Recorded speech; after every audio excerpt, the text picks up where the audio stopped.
You're listening to Grown and Growing with Sonia Hamlin.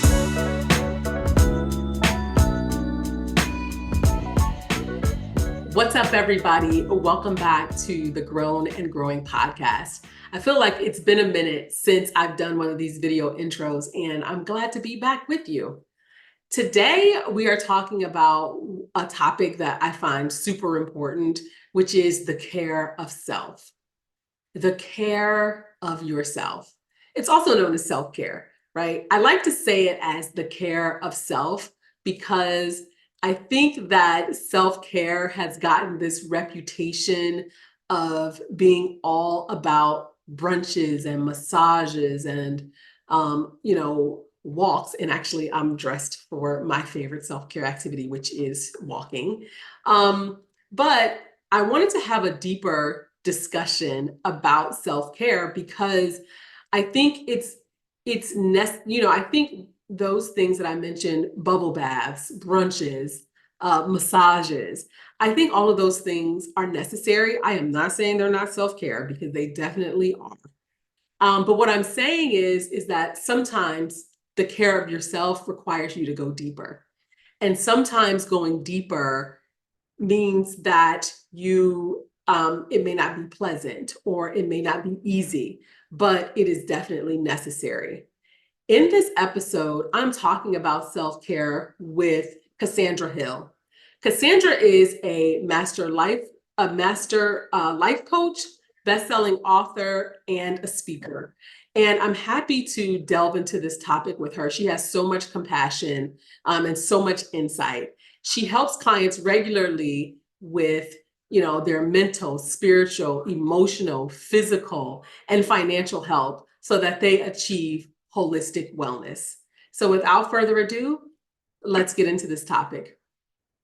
Welcome to the podcast, Cassandra. How are you tonight? I am doing great. How are you, Sonia? I'm good. I'm glad you're here today because I'm like, this conversation is so timely for me. I feel like, God puts people in your life when you most need them. Yeah. And you came along right at the right time to talk about self-care. I know that is what you do. You empower women to become their best selves. And when women are struggling with their health and their well-being, and they're struggling to put themselves first, you really kind of step in to help them reprioritize and really, get them on the path to living a life that they deserve. So how did you get into holistic wellness is how you describe it. So how did you get into well, let's first start with what is holistic wellness and then how did you land here? Sure. When I think of holistic wellness, it's interconnected. It focuses on the whole person. So we're thinking about emotional, mental, physical, spiritual, and even financial wellness. And when you think about wellness, is being in a state where you're whole, you're complete. Oftentimes people think that they're well because they're not sick. Well, no, because you cannot be in a state of dis-ease but not have wellness, because wellness is when you're on full. When you think about your vehicle, you might have your light hadn't came on, but you're close to empty. Mm-hmm. Yes. But that light still hadn't came on. Mm-hmm. Our bodies are similar. So when you're whole and you're past full, that's wholeness. Emotional, mental, physical, spiritual, as well as financial. Yeah. And that is why you are the perfect person for this topic of around self-care. And before we get into talking specifically about, what self-care is and how we can incorporate it in our lives, I want to kind of level set to remind people of the world that we're living in. I said this podcast conversation was right on time for me because after a visit to my internal medicine doc, I learned that I had high blood pressure. And I work out 4 days a week. I eat okay. I don't eat great, but I don't eat terrible Yeah. either. Yeah. And my doctor was telling me, she's like, there are three elements to high blood pressure. It is the food that you eat, right? Your salt intake, Mhm. stress, and your weight. And so I was like, okay, I get the food and the food and the salt and the weight, the stress for me is a different thing. And it's really kind of challenged me to not just look at what I'm eating and what the scale says, but also look at how I'm feeling inside. Yeah. Like I know for a fact that I tend to be on the anxious side. I am a worrier, and I feel like it's kind of like finally caught up to me. And no, I'm not a perfect size 6 either. So obviously that's the reason. But there is something telling me that I need to change the way that I deal with stress in my life. So, this conversation about self-care is right on time. And it seems like I did some research before we got on here. And it seems like I'm not alone. I'm definitely not No, alone. Two you are studies that definitely not. I kind of stumbled onto before just yesterday, actually, was one that said women in midlife spend less than 5 hours a week on their own needs, self-care, and hobbies. And that was from the Daily Mail. So that was one study that kind of came into my orbit. And then the next one is a study from Gallup Research, which I just happened to stumble upon yesterday on Instagram. Yeah. It said that only 36% of all women say they were getting enough sleep. They were getting enough Yeah. sleep that they needed. And we all Yeah. know how important sleep is. And this is a sharp decline from where it was in 2013. It was 52%. And then what's also telling is that 69% of women from 18 to 49 say they frequently experience stress in their everyday lives. Mhm. So I think that, on social media, we talk a lot, at least the pages I follow, they talk a lot about self-care. They talk a Yeah. lot about taking a Mhm. break and doing what you need to do. But it's something's not resonating because it's not reflected in these Yeah. numbers at all. And it's not probably not reflected in our bodies. And if people really like looked at themselves, they would see that. So let's start talking about self-care. How do you define self-care? Self-care, when we think about self-care, it's those daily, and yes, you heard me, the daily activities, the best practices is what fuels your soul. It's those activities that allow your cup to overflow, Mhm. whether it's reading a book, whether it's aromatherapy, but you find what fuels you on a daily, and if you're hearing the word daily and that scares you a little, but at least weekly basis, it's those activities that fuel you, not necessarily pamper you. Right. And when I say pamper you, think of going to get a mani-pedi. Yeah. That's pamper. Yeah. That's not self-care. Yeah.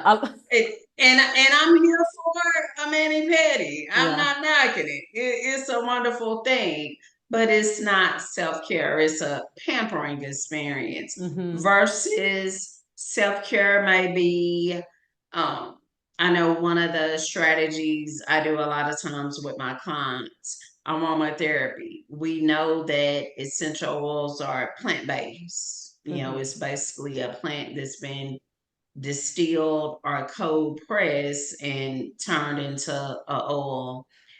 We know lavender, peppermint naturally affect our mood, Hmm. make us happier, keep us more serene. So self care could be having a diffuser, filling it with a lavender peppermint combination, music, therapy, whatever relaxes you, would be an example of self-care because Mhm. it's changing your thoughts, is changing your mood. Yeah. I like what you said about pampering because I think, a lot of what we hear about self-care is really around pampering and taking time for yourself, right? And Yeah. it's mani-pedis, it's baths, it's spa.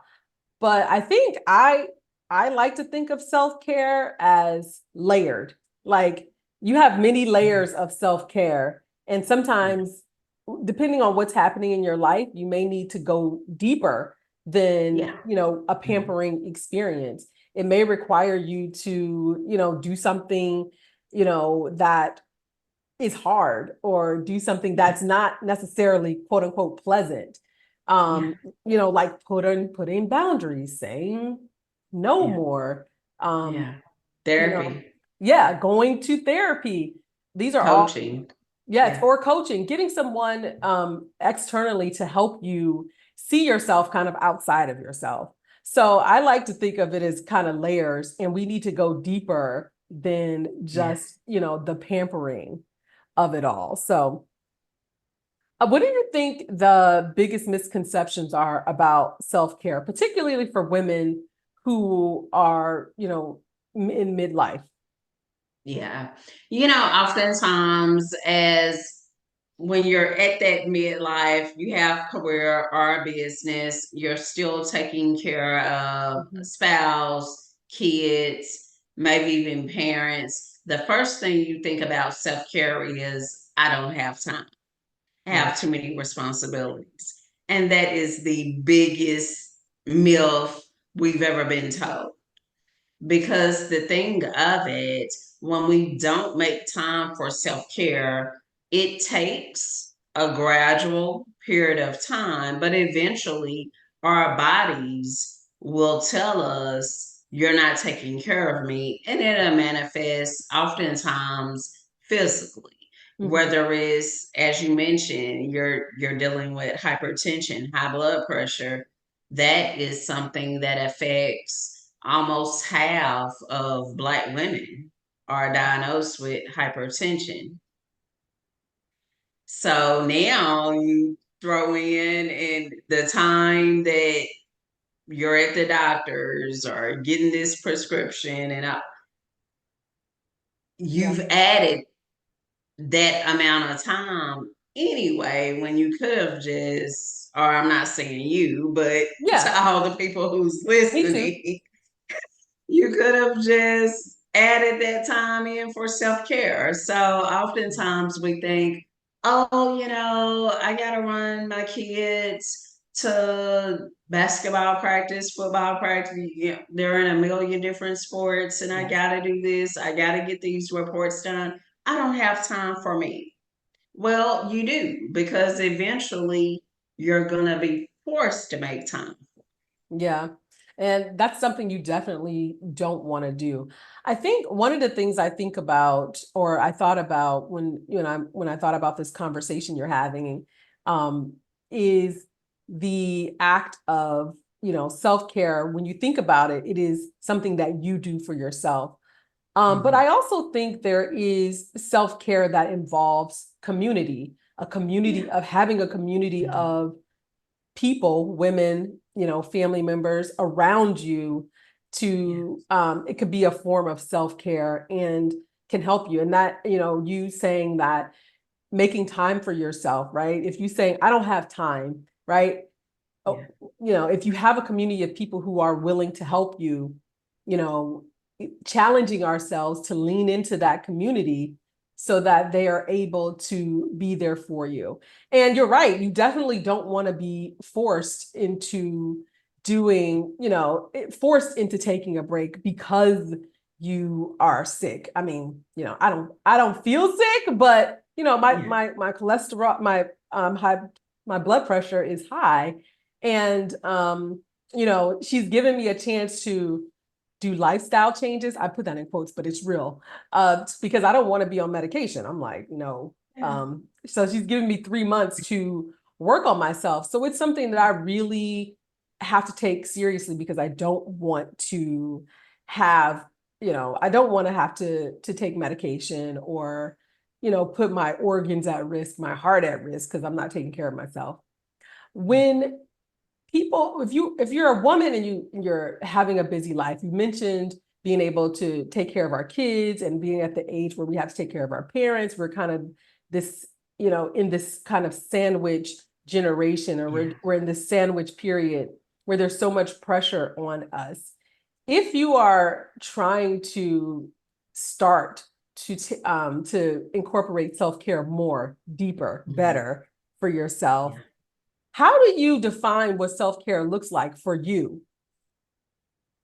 For me, I am very unapologetic about my self care. I Mhm, start my day, I wake up in meditation, prayer that keeps me balanced, keeps me at Zen. Typically, once I get up after doing that meditation prayer, breakfast, my breakfast, if I'm not having a smoothie, and what I love about smoothies, it's a cheap fix mhm, because for the average adult, our bodies need between 9 to 13 servings of fruits and veggies for optimal health. So with my smoothie, I'm getting normally about 7 or 8 fruits, veggies right in that smoothie. So I'm starting my day um, nutrition wise in a good place to where I have energy, mhm, so I can be productive. And even on the days that I don't do smoothies, just having a healthy breakfast, really important. And then as I start the workday, I'm focused on activities that align with vision. mhm, And that's really important in self care because oftentimes the activities that we're doing on a day to day basis, uh, a lot of them could be delegated to other individuals, other organizations. There's many ways that some of these activities we're doing could no longer be on our calendar. And that way, you spend a good part of your day walking in alignment and fulfilling God's vision for you. mhm, So I'm really big about that. And I have my planner sitting right here in front mhm. of me now, to where my self care is ensuring that those day to day activities fall in alignment with God's plan for my life. And so, how did you arrive there, and how do you advise other women to define that for themselves? Like, how do you figure out like these are the self-care practices that will work for me? How do you help women through that process? Okay. Well, how I got there was doing it wrong. Let me tell you. I'm not sitting here thinking like, oh, you've messed up and I got it all the way wrong and got it so wrong that I can relate. My body completely shut down and I was diagnosed with systemic lupus.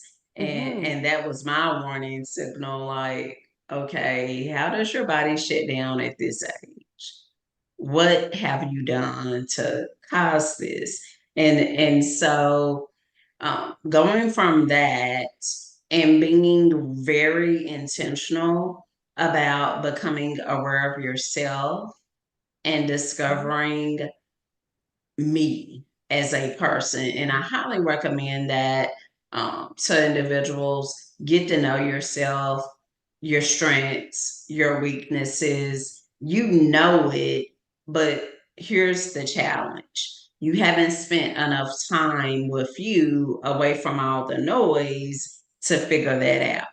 So, getting away from the noise, doing what I call a mental health detox. And you may ask, what's a mental health Yes. detox? Is 7 days. Yeah, 7 days where you take a break from social media, television, all that, and you begin your day, if you believe in God, praying to God, or if not, just being centered with your faith. But for me, as a woman of faith, and if Mhm, you're a Christian and listening, I recommend praying to God mhm. and getting that clarity. And once you pray, sit in stillness, 20 to 30 minutes of stillness. And as you start your day, as I mentioned, you're taking that break from social media, so it's not like you're getting on social media or anything. And when you're around people, especially the people you're around on a regular basis, Mhm. take notes. Record how you feel around those individuals. Right. Because when you come out of this 7 days of detox, you're going to notice some patterns, how you feel around certain individuals, and it'll help you to make very clear decisions for your life because Mhm.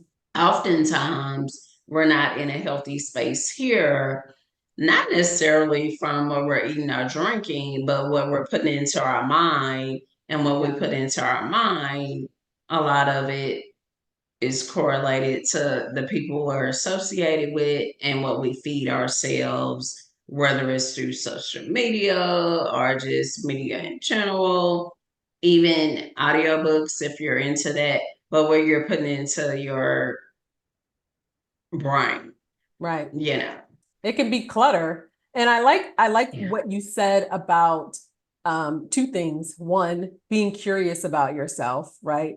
If Yeah. you have spent any, if you have any a child, or if you're married, or if you have a busy career, a lot of your life is spent, you know, dealing with those things. And if you happen to have all of those things, a spouse, a child, or two, or three, and a career, your so much of your life is spent juggling between these things. And I wonder, how many women, when they really think about it, really have lost connection with themselves Mm-hmm. because they have all of these responsibilities. And how well do you know yourself? And Yeah. so it can be, very helpful to get curious about yourself again. Yeah. Um, Thinking about, well, if I wasn't a mom, if I wasn't a spouse, if I wasn't this professional, if I wasn't the best friend, who could help fix all the problems, or I can just, be the best friend, who would I be? Who am I outside of all those Yeah. things? Yeah. Yeah. And I feel like women spend years of their lives associating with these things and becoming disconnected from Yeah. themselves.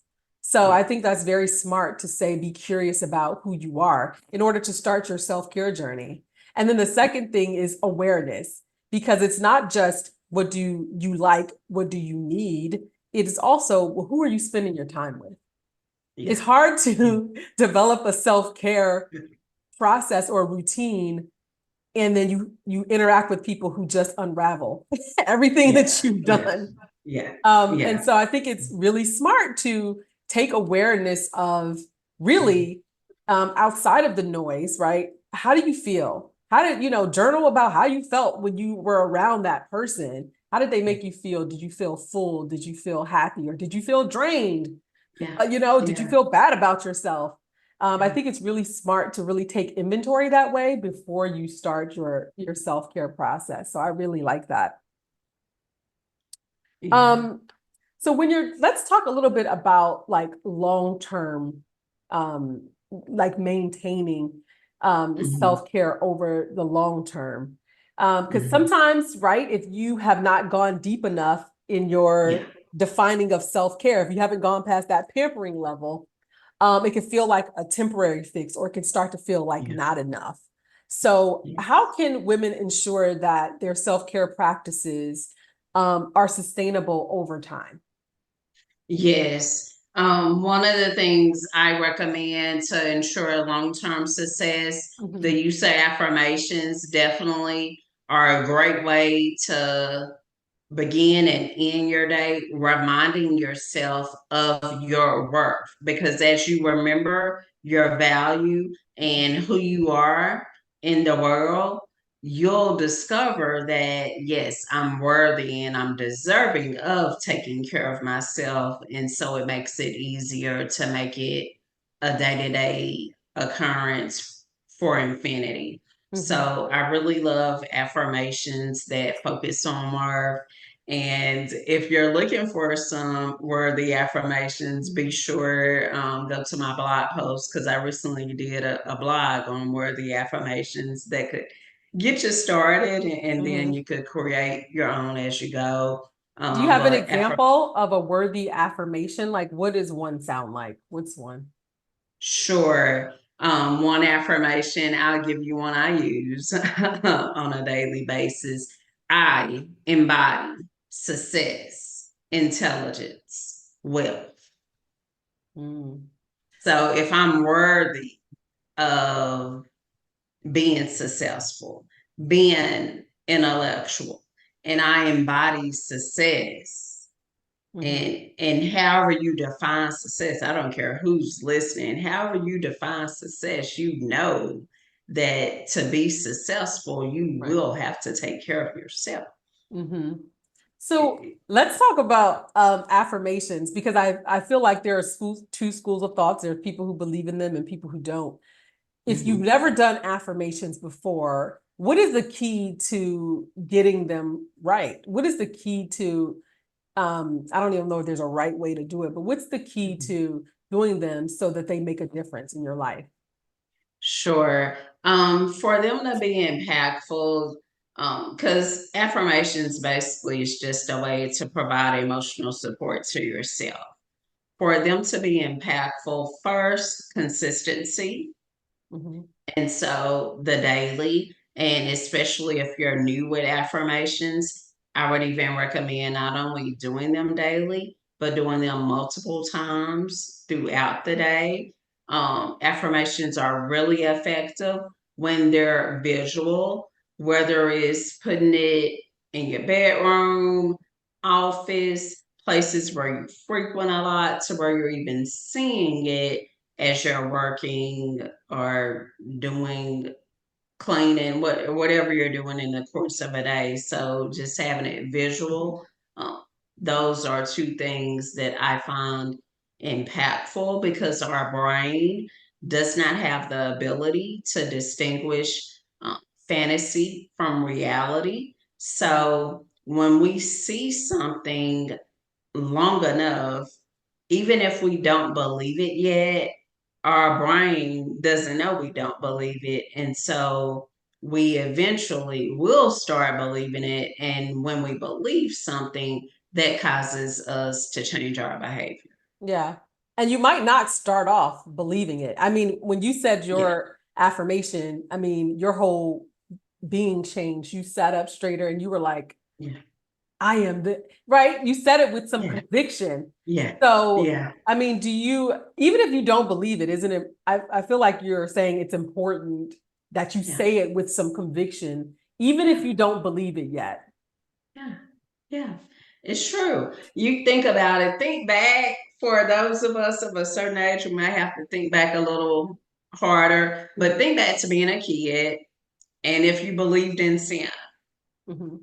you believed in Santa and you thought he was real. And so when Christmas Eve came, because you thought he was real, you decided we got to set out some cookies, we got to set out some milk.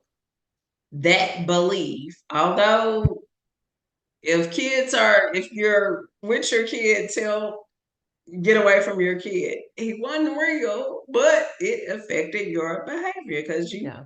thought it was. And it's no different for us as adults. When I believe and when you believe that I'm successful, okay, if I'm a success, what does a successful person look like? What does a successful person do? And as I'm believing this day after day, eventually, and here's the thing, even with doing your mental health detox, let's go back to that, and Mhm. you're writing those notes of the people you're around, they will notice the change as well. And as you're shifting, growing into your best self, one or two things typically happen. they'll grow and evolve with you, or they'll fall back from you. Right. Because when we have a certain energy with ourselves, Yeah. positive attracts positive. Yeah. And I think one of the things that you alluded to that I think you have to keep in mind is that you know, like action follows behavior. Like you need to Mhm. behave and act in a way that, you know, even if your current life doesn't look like that, if you start acting in a way, it takes a while for you to, you know, to say it, to believe it, to begin Mhm. to act that way. And then you see the fruits of your Yeah. labor reflected in your life. So you know, Yeah. I sometimes I think people think that, you know, affirmations are just magic, like you just say Yeah. it and all of a sudden, but there is a, you know, say it and get that consistency, say it with conviction, you know, Yeah. and then you get to a point where you start to believe it, and that belief strengthens if you do more, right? If you Yeah. act more in that way, that belief. Yeah. So it's like kind of Yeah. like a circle, like it's cyclical, I would say. Yeah. Yeah. It's So, just domino effect. mhm. Yeah. So when women are in particularly stressful times, right? Because, you know, sometimes you just humming along with your normal level of stress, Mhm. and then something happens where where the stress level kind of increases. Mhm. How does a woman kind of reevaluate, you know, what her self-care rituals should be during, you know, these high stress periods? During the high stressful periods, I would recommend not completely trusting yourself. This Mm, is the time where you want support, you need a system, there is strength in community, whether it's therapy or coaching or having that circle, sisterhood circle, where people who know you and know, like, okay, something's different and can offer some support to you. Because here's another thing, most times when we're in those high stress moments, mhm, um, and I'll give you a perfect example. Right now, I am spreading awareness of what happened with Dr. Bailey, who was vice president at Lincoln University. mhm. uh, Due to workplace bullying, she ended up taking her life. Yes, I know that story. Yes. And so when I heard of that story, and it's gotten some press, but not as much as it deserves. Mhm. But back to the support. She had one or two people I've seen come out and say, hey, we could tell something was off, but we wasn't for sure exactly Right. What that what was. it was. Mhm. And so I think that's why having community is so important, because our sisterhood, when we're comfortable and transparent, they're willing to go to bat for us. Mhm. If you have real sisters, they're willing to go to bat for you. And so one of the first things I want to emphasize and stress, I really want to hone in on this: having community. Yeah. Never be alone. Mhm. And I think Really. one of the things that you said that I think is worth, you know, going down that path a little bit is therapy. Because I do think that there is a place for positive affirmations. There is a place for aromatherapy. There is a place for all of these things that we can do on our own to Yeah. kind of meditation, right? Yeah. But sometimes there comes a Yeah. point where you need extra Yeah. help, specialized help, where Yeah. therapy is necessary, right? Yes. Or if Mhm. you have a therapist, maybe you want a coach as well to kind of Mhm. help you, with your goals. I Yeah. don't, I think, therapy, I want to say that therapy is a form of self-care, even though therapy is Yes. hard. Yes, Hard. yes, but it definitely is self-care. I know I was talking with a young lady and I was having a real transparent moment with her Mhm. as she was dealing with some challenges in life. And I told her it's okay to have a therapist. It's okay to have a coach. And guess what? I've had both. And she was so Right. shocked because she's looking at, oh, you've done this and this and everyone, if you're listening, guess what? At some point in your life, it might not be where you have a therapist forever, or you might not have a coach forever, but there will be periods of time where, yes, you will benefit from having a therapist or a life coach. Mhm. Because if you're truly, truly tuned in into one, becoming the best version of yourself, Right. and two, making your health and well being a priority, Mhm. there are blind spots that you cannot see, Yeah. that you're not trained to see. And even for those who are professional like myself, I am a certified master life coach and I've been trained as a um, marriage and family therapist for several years. But Mhm. even with that training, there's things about me I cannot see. Mhm. And that's universal. So you will need professional support at times. Not saying it's something you're going to do for the rest of your life, but yes, Yeah. you should utilize that resource. Yeah, and I mean, nobody who watches this podcast will be surprised by this, but I've had both a therapist and a coach, and sometimes at the Yeah, same time. And yeah, I think that, I've had my greatest breakthroughs about myself, yeah, either in therapy or with a life coach. I think yeah. they both have helped me in different ways and provided what I needed. And like you said, and like my coach used to tell me, she was like, "I'm here to see your blind spots." Like you said, I'm here to step outside of the frame, to see you and assist you where you maybe can't see. And Yeah. that is has been so valuable to me, in understanding who I am, understanding what I can accomplish, understanding kind of what's good for me.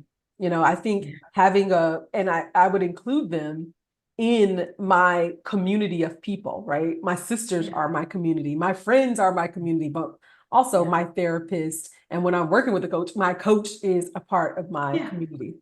So I Yeah. love that. Yeah. You're not alone. Yeah, absolutely. So, there are people who may struggle with consistency, right? Consistency is very difficult, especially when your life is already stressful. You are responsible for multiple things, and you want to consistently try to put yourself at the top of the priority list. What advice do you have for women who struggle with consistency? Yeah. Delegation one, delegate, delegate, delegate. Quick nose, slow Quick nose. yes. Say that again. Yeah. Quick nose. What is a quick no? A quick no is when, and this happened to me yesterday, perfect example. Um, this person asked me, hey, we have this nonprofit because I'm at this event. And they're like, we have this nonprofit. We really could use your support. Are you able to volunteer with us? No. Nope. Yeah. Now, is it a wonderful cause? Yes. But I'm committed. I volunteer with women who've experienced domestic abuse and all these things, but she doesn't have to know that. All she needs to know is no. Right. No, That I can't do it. Yeah. And yeah. here's the thing about quick no's that I like quick no's, but you can't get to quick no's if you don't know about yourself. If you don't know Yeah. about what you value, what you're Yeah. prioritizing at the moment. So I'm just connecting that back to what you said about being curious about yourself, being aware, because you cannot get to a quick no if you not have not aligned what you value and what is important to you. So Yes. yeah, and Yeah. sometimes it may be a quick yes or a quick no, but whatever it is, if you're going to decide quickly, you have to kind of have that. You have to know Yeah. yourself enough and Yes. know where you are in your life. So there's quick Yes. no's. I'm sorry I interrupted you at quick no. I was Yeah. excited about that. Yeah. Delegation, Yeah. quick no's. And a What? slow yes. Mm, You know, oh yes. Let's talk yeah. about that. And with the slow yes, you're saying yes to God has given you this vision. Mm-hmm. As you're spending more time by yourself and you're listening, because he will communicate his plan for your life. Mm-hmm. And so once you determine that plan he's giving you, you're saying yes to everything that falls into that scope. Mm, But guess what? There's not going to be a lot of things that fall into that slope. So you will find yourself saying yes slower and slower because you're focused on that God vision. mm-hmm. Ah, that's smart. I never heard it phrased as a slow yes, but Yeah. I get it now. Like, yeah, you want to take some time before you say yes and give yourself the the space to see if this aligns with where you are and what you want to do. And as I'm saying that, I can see people saying, "Oh, that's so selfish. Oh God, he's so selfish. Why is it gotta why is it gotta align?" I guess that, I guess we could talk about that, Sure. phrase that self-care is not selfish, right? Selfish. No. And Yeah. I think self-care, when you are doing it, at least maybe in the beginning and maybe always, depending on, your circumstances, there is a certain amount of guilt that you will have Yeah. to contend with. Mhm. So Yeah. how do you advise women about guilt? Yeah. And people shaming you Yeah. and making you feel bad about your choices. And these are Yes. people that you Eh, love. It doesn't even have to be Yeah. enemies. These are people who Yeah. love you and want the Yeah. best for you. But how Yes. do you, deal with their guilt so you can continue to do what's best for you? Yes, and guilt is real. As I mentioned, the example I just gave you, that person wanted me to feel away for saying no, in which I didn't because I'm at the stage where I just don't care. I'm not saying that's the thing to do, but I just give zero care. Um, but the people who truly, truly are aligned to you, because even in that moment at that event, um, the cause that I really am passionate about and is God's vision, that person said, "Oh, Cassandra, she's so committed to that cause and she does so much for us. She can't commit to any other Right. thing as long as she's doing this and has a business and all the things." And I Mm-hmm. use that example to say that the people who love you, eventually they will understand. And what you can do in the meantime with your guilt, a way to push past that is Mm-hmm. understand that you're doing this, yes, for yourself, but it's also for those you love because you're showing up as your best self. Mm-hmm. Instead of giving them the crumbs, you are tossing breadcrumbs at them, but now you're serving a 5-course feast because, Yes, I am a 5-course meal, yeah, honey. You should want yeah, all of it. yeah. Yeah, because you're showing up as your best self. Mhm. You feel better. You look better. You're performing better at every aspect of your life once you get clear on the things you should be doing. Mhm. Yeah, and I think yes, and I think it's hard for people, even people who love you, because I would put kids in that category too. They don't, Yeah, they don't have the capacity to understand.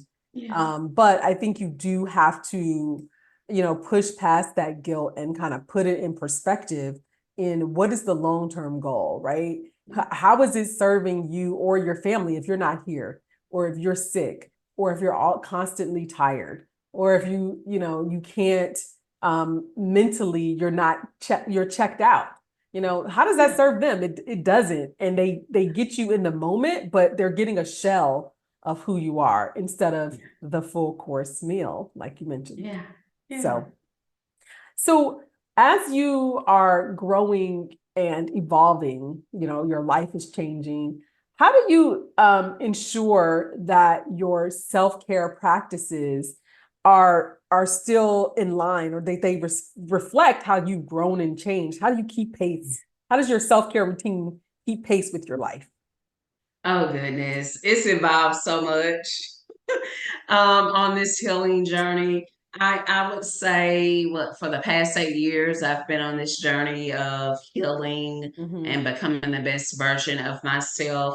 One thing that keeps me uh, growing positive is, as I mentioned, having those support um, the people who support, whether it's right now, I have a coach. My coach does a really great job of ensuring that my self care evolves as I'm growing Right. to a new level. So for me, coaching is really important. Um, at this as we're speaking. Another thing that I'm finding really, really important is being able to take a break, Mm-hmm. even like in the middle of a day, like work day. And you're going to face stressors. And it's okay to take a break. I think sometimes we feel like, oh, I have to keep going, I Yeah. have to keep working. I know I had today even, I had someone reach out to me for a business, and I was like, okay, I just finished doing XYZ. Can you give me some time Right. and then we can revisit what your need is because and she appreciated it because Right. guess what? If I get a breather when we hop back on the call or whatever, I'm giving her my best, Yes. Mm-hmm. and so allowing myself grace for that, and then understanding that what worked 2 years ago might not work today. So being open to trying Right. new things as well. Mm-hmm. Yeah, because yeah, and not being afraid to evolve into Yeah, something new, that can be yeah, exciting. Being afraid to give something up, right? Even, yeah, it's worked for you all of that time, and yeah, now, maybe it doesn't work as well. yeah, Again, going back to you constantly or consistently checking in with yourself, and understanding, like, and making sure you're not doing things on autopilot.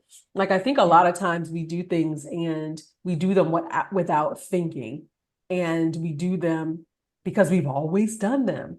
That's a phrase I hate when people use at work. Why do we do this? Because we've always done it. I'm yeah, like, yeah, yeah. okay, has anybody But ever why? evaluated why we do it this Yeah, way? yeah, And why are we doing this that way? Have you checked in with yourself to even see, like, yo, this is not working for me anymore. I yeah, I should try and should be open to mhm, trying something else. yeah. So Yeah, being comfortable, because here's the thing, if we're just being real transparent, yes, yes. sometimes we hold on to okay things. Sometimes we hold on to even good things. And we hold on to them so tight that we don't have space for great, Ooh. extraordinary things. And we look at our life and we wonder, we see other people who are just, were wow, Mhm. but we're holding on to mediocrity, mediocre, if I could Mhm. get it Mm. out. We're Right. holding on to mediocre when greatness is out there, but it doesn't have space in our life. That's so good. I think about that a meme where Jesus is talking to a little kid, and the little kid is holding like a teddy bear. Like Jesus is like, "Give me the teddy bear." And he's like, "No, I don't want a teddy bear." But meanwhile, behind him is like this huge teddy bear, bigger than what he has, and he's afraid to. I mean, I think that's such a good insight, is that we have something that's good, right? And it's not about being ungrateful for what you have. It is making room for what is better, right? And what is best. Because I think, if if we're talking about the spiritual, I feel like God always wants the best for us. Yeah. And Yeah. sometimes, and I'm talking to myself here, we get stuck in the good Yeah. because it's good enough. I know, right? Yeah. Yeah. And I had a session just recently about that. And so yes, I'm stepping on my own toes. So yes, if you're feeling in a place to where, oh, this is really good and I'm comfortable. Mhm. Because here's the thing, if you're doing something and you're really comfortable with it, that is an indicator it's time for it to go. Because what stretches you, what gets you to your best, to the elevation, it will be uncomfortable. Mm. I guarantee it. Yeah. So if you find yourself so comfortable, that may be a sign it's time to let Level it go. up. Yeah, level up or let it go. Like you're right. Every good thing, you have to stretch yourself to get to it. It's not just gonna fall in your lap a lot of times. I mean, some people are lucky like that, Yeah. but for the majority of us, Yeah. it's Yeah. gonna take you stretching. So, Yeah. Yeah. Cassandra, this was such a good conversation. What haven't I asked you about self-care that you want to leave the listeners with? Sure. I want to leave the ladies with a tip. There is no one action that will lead to success. Mhm. It's the daily activities that will yield massive results. Mhm. Awesome. Looking, taking those daily, and if you do it daily, right? When you think about it, it's like, oh, every day. But really, what it is small steps, Yeah. right? Doing something Yeah. every day is Yeah. tiny steps to get Yeah. to big results. Mhm. Thank you, Yeah. Cassandra. Where can people find you on social media? If I will put it in the show notes, but I like to give people the opportunity to say it. Where can they find you? Sure, you can find me on Facebook at Cassandra Hill, Healer of Women. And of course, I'm on IG at live.healthy for life. Live that healthy for life. I love it. Thank you for joining me for this conversation. It's very timely. I love speaking with you. So thank you. Yes, it's been so wonderful. I want to thank you again for the invitation. It's just been you guys. I did not know Sonia prior to us connecting. Yes. I think last month. Uh-huh. But she is such an incredible soul. Aw. And I encourage you to listen, not just to this episode, but check in every week because I've been watching and listening, and you're doing a really great work. And I want to give you your flowers Thank you. I will now. accept them. I would accept them. Thank you for making me feel good. I love it. Thank you so much. And for everybody else, I will see you next time.